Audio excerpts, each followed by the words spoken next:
Hello students, I welcome you all in this session of mathematics in my YouTube channel, that is Dipali Tadvi's educational videos.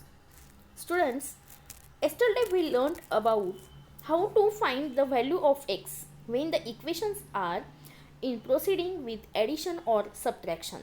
जेव्हा त्या वजाबाकी आणि बेरजेच्या क्रियेमध्ये असतील तर त्यावेळेस एक्सची किंमत कशी काढावी हे आपण काल पाहिलं आहे.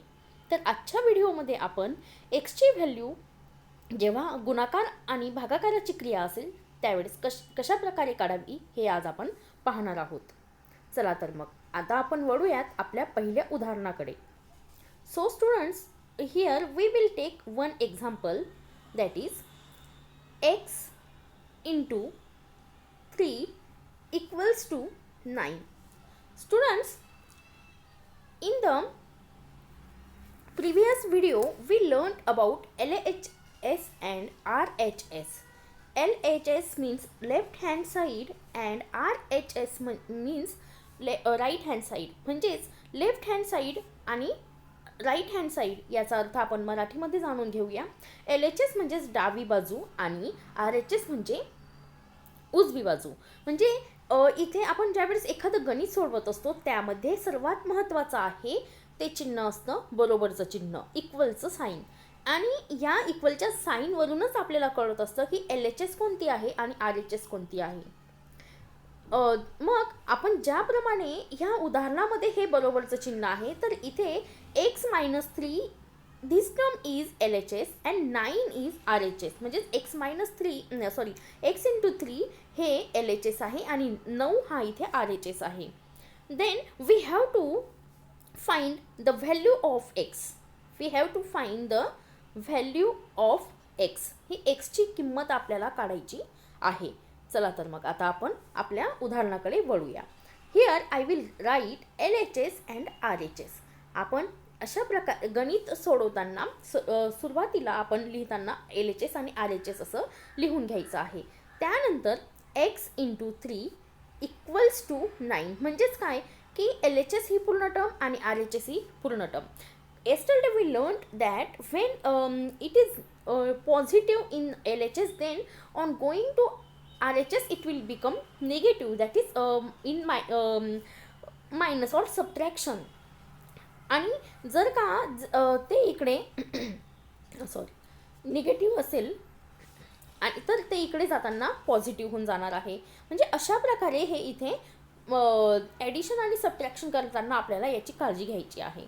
तर जेव्हा आपण इथे गुणाकाराची क्रिया होत असेल, मल्टिप्लिकेशनची प्रोसेस होत असेल तर त्यावेळेस काय होईल, तर त्यावेळेस आपल्याला ही गुणाकाराची प्रोसेस करताना एक लक्षात ठेवायचं आहे की LHSला जर का मल्टिप्लिकेशन असेल तर तो RHSला जाताना डिव्हायडेशनमध्ये जातो, तर तो डिव्हायडेशनमध्ये जात असतो.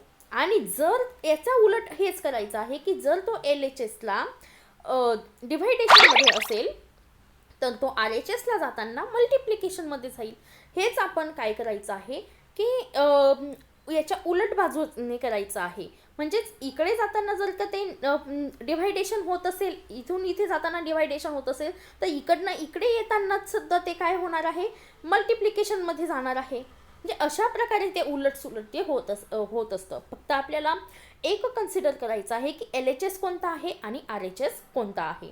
म्हणजेच अशा प्रकारे आपण हे इथे गणित आपल्याला सॉल्व करायचे आहेत. Like this we have to solve these examples.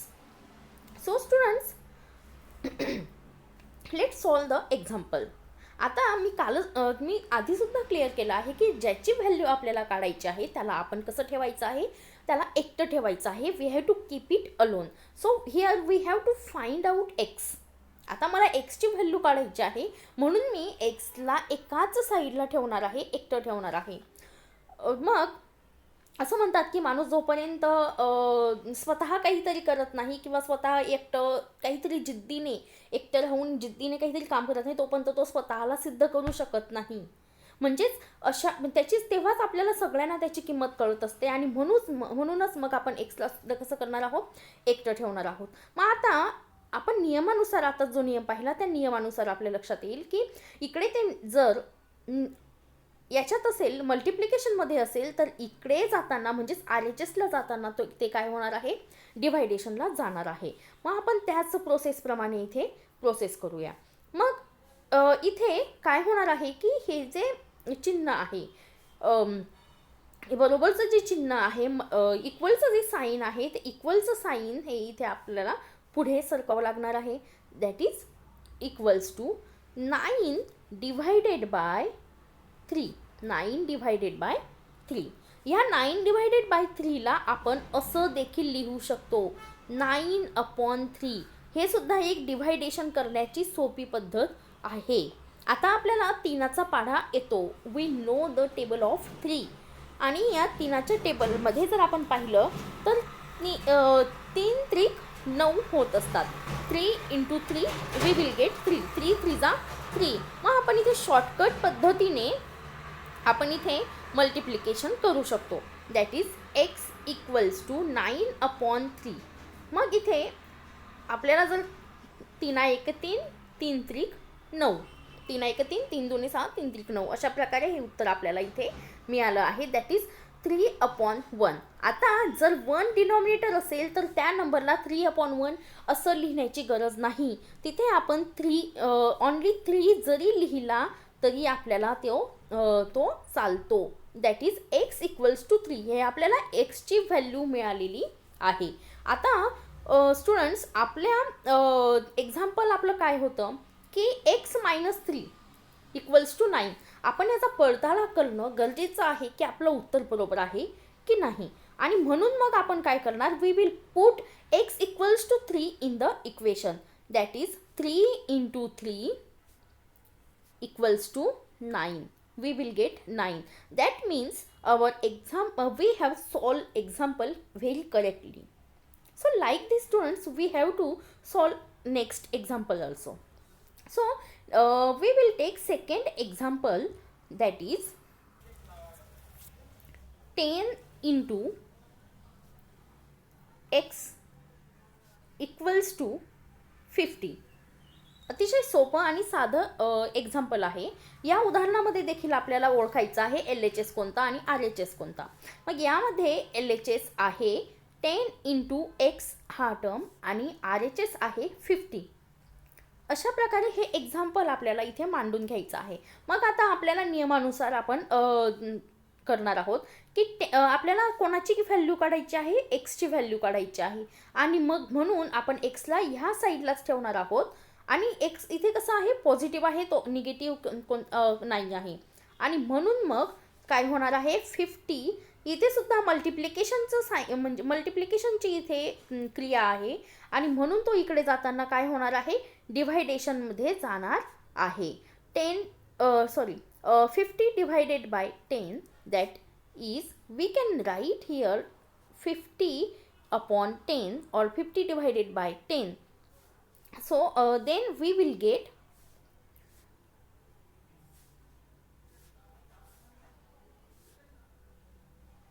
10, we will get 5. It means x equals to 5. आणि जर अजून कोणाला जमत नसेल तर आपण असं देखील आपण सॉल्व करू शकतो. अतिशय सोपी पद्धत, 0 0 will get cancel. It means 0 0 will get cancel. आणि एकाच्या पाढ्यामध्ये 5 आहे, तो म्हणजे एका 5चे 5, 1 5 = 5 असं देखील आपण एकाचा पाढा आपण म्हणत नाहीत, पण आपण हा पाढा म्हणायचा आहे. म्हणजेच हा आपल्याला इथे 5 अति क्लिष्ट पण नाही जाता. आपण जर का असं जर आपलं आन्सर इथे आलेलं होतं की 5/1 हे आपलं आन्सर आलेलंच होतं. हे सुद्धा आपलं एक प्रकारचा आन्सरच आहे, कारण आपण डिनॉमिनेटरला जर 1 असेल तर त्याला आपण तो नंबर लिहित नाही. That is we will write here x equals to 5. आणि मग आपलं एक्झाम्पल आपल्याला आपण नीट बरोबर सोडवलं आहे की नाही, आपला आन्सर बरोबर आहे की नाही, म्हणून आपण पडताळा करणं अत्यंत आवश्यक आहे. So we will take x in this x equals to 5 in this equation, that is 10 × 5 equals to we will get 50. 10 × 5 50. Like this students, we have to solve all the example.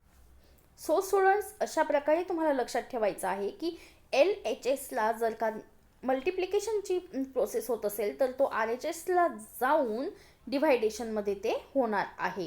ही गोष्ट तुम्हाला लक्षात ठेवायची आहे. आणि आतापर्यंत आपण शिकलो की इकडे जर का तो सबट्रॅक्शनमध्ये होत असेल तर इकडे तो ॲडिशनमध्ये जातो, आणि इकडे जर ॲडिशनमध्ये असेल तर तो सबट्रॅक्शनमध्ये जातो. हेच त्याच्या विरोधी करायचं आहे. म्हणजेच हे इकडे जर का डिव्हायडेशनमध्ये असेल RHSला, तर तो इकडे LHSला जाताना तो मल्टिप्लिकेशनमध्ये होणार आहे.